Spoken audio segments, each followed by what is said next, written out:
एक गांव था जहां पिछले 10 सालों से किसी की शादी नहीं हो रही थी। इस वजह से एक भूत गांव में लड़की की तलाश में भटक रहा था। फिर एक दिन वो अपनी प्यास बुझाने के लिए ललिया को ही प्रेग्नेंट कर देता है और ललिया ना चाहते हुए भी उसकी गुफा में चला जाता है। सब गांव वाले उस गुफा के बाहर अपना डेरा जमा लेते हैं। फिर एक दिन अमावस्या की काली रात आती है। भाई, आज की रात तो बहुत काली रात है। लगता है आज ही उस भूतिया बच्चे का जन्म होने वाला है।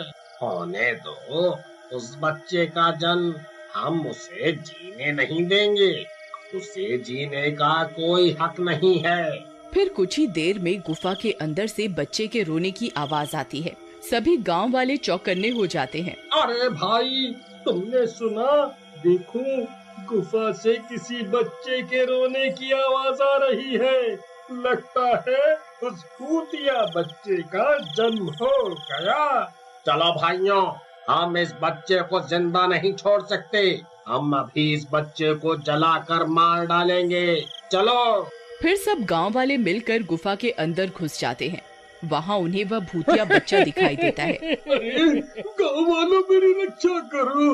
ये भूत का बच्चा तो अपने बाप का भी सगा नहीं हुआ। इसने तो पैदा होते ही अपने बाप की गर्दन धड़ से अलग कर दी। मेरी जान बचाओ, नहीं तो ये मुझे भी मार डालेगा। सभी गांव वाले उस भूतिया बच्चे को देखकर डर जाते हैं। वह बहुत खौफनाक होता है।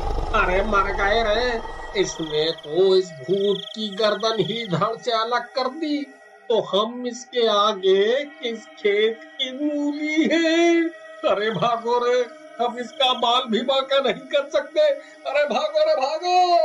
फिर सभी गांव वाले वहां से अपनी जान बचाकर भागने लगते हैं। ललिया भी उनके पीछे पीछे गुफा से निकलकर भाग जाता है और वे सब गांव वाले भागकर अपने गांव आ जाते हैं। अरे कमबख्त ललिया, वो तेरा ही बच्चा है। तूने ही उसको जन्म दिया है। तू क्यों भागता फिर रहा है? अब जाओ, अपने बच्चे के साथ क्यों नहीं रहता? मुझे माफ कर दो गाँव वालों, मैं बहुत डर गया था। तुम सब उस दिन मुझे मारना चाहते थे, इसलिए मैं अपनी जान बचाकर भाग गया था। लेकिन मुझे मेरी गलती का एहसास हो गया है। अब मैं तुम्हारे साथ ही हूँ। मैं भी उस भूतिया बच्चे को मारना चाहता हूँ। तभी सभी गांव वालों को उस भूतिया बच्चे की आवाजें आने लगती हैं।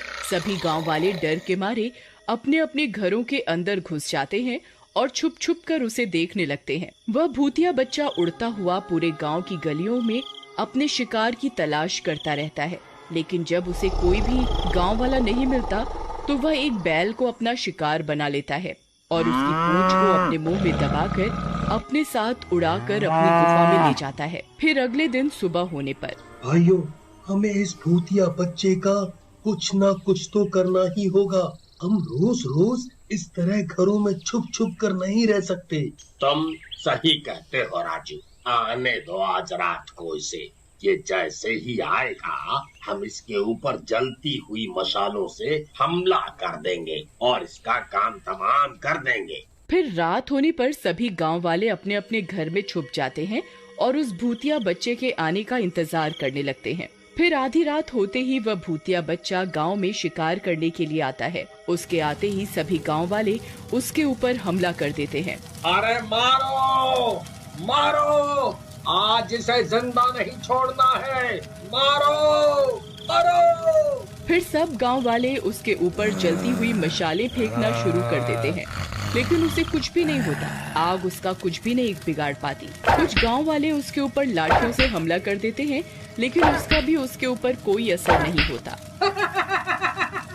अरे मूर्ख गांव वालों, तुम मेरा कुछ नहीं बिगाड़ सकते। मुझे मारना अरे बस की बात नहीं है। तुम मेरे सामने कीड़े मकोड़े की तरह हो। अब तुम सब मरने के लिए तैयार हो जाओ। अरे मर गए रे।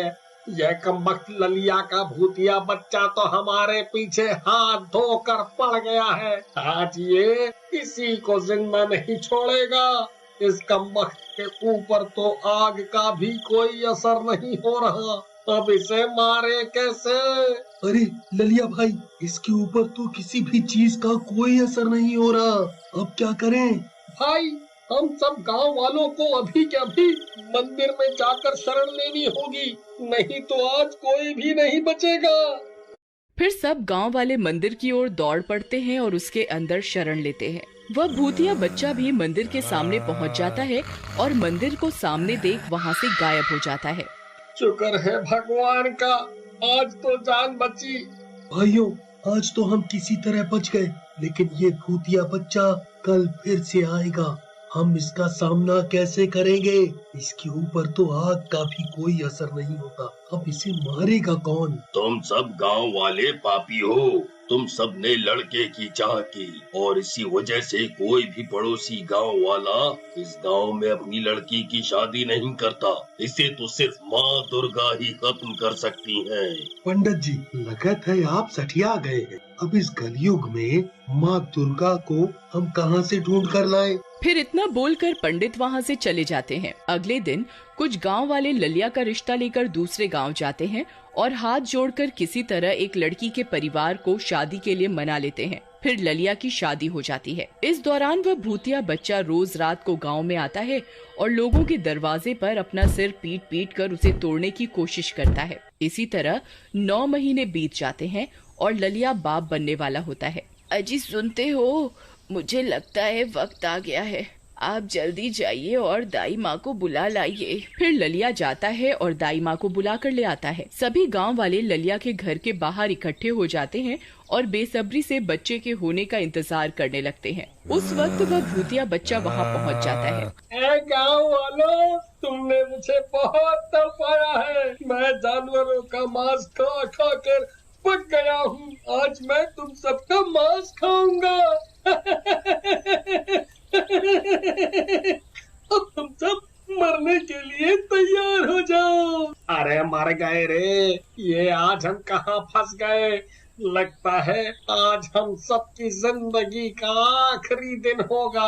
हे दुर्गा माँ, पंडित जी ने कहा था सिर्फ आप ही हमारी मदद कर सकती हैं। कृपया हमारी मदद कीजिए, कृपा करके हम पापियों को क्षमा कीजिए और हमारे प्राणों की रक्षा कीजिए। तभी ललिया के घर के अंदर से बच्चे के रोने की आवाज आती है। बधाई हो ललिया भाई, तुम तो बाप बन गए। दाई माँ भागती हुई बाहर आती है। बधाई हो, लड़की हुई है।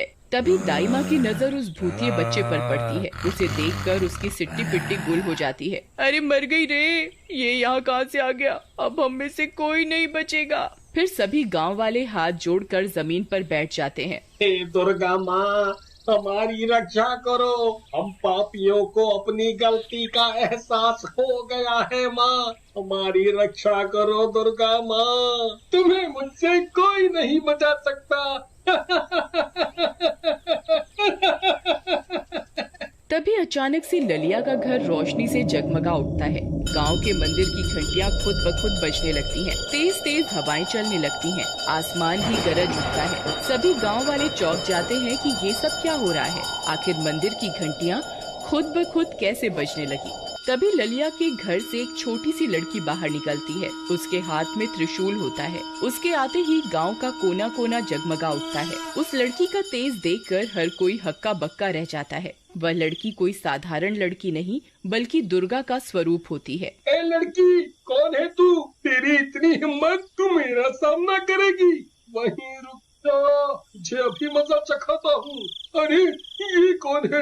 ये तो मुझे देखकर बिल्कुल भी डर नहीं रही, ऐसा कैसे हो सकता है? हे दुर्गा माँ, आपने भक्तों की सुन ली, आप हमारी रक्षा करने आ गई। जयकारा शेरा वाली माई का, बोलो साचे दरबार की जय। उस छोटी सी बच्ची को अपने सामने देखकर उस भूतिया बच्चे की हालत खराब हो जाती है। फिर दुर्गा माँ अपने त्रिशूल से उस पर वार कर देती है और त्रिशूल उस भूत के आर पार हो जाता है और वह भूत जल के भस्म हो जाता है। जयकारा शेरा वाली माई का, बोलो साचे दरबार की जय। फिर वह दुर्गा माँ गांव वालों को आशीर्वाद देती हैं और गायब हो जाती हैं और वह एक प्यारी सी बच्ची बन जाती है। ललिया और सीमा अपनी बेटी को देखकर बहुत खुश होते हैं और फिर उस दिन के बाद से दुर्गा माँ के आशीर्वाद से गांव के सभी मर्दों की शादियां होने लगती हैं। अब गांव में बेटा हो या बेटी, सबका स्वागत खुशी खुशी किया जाता है।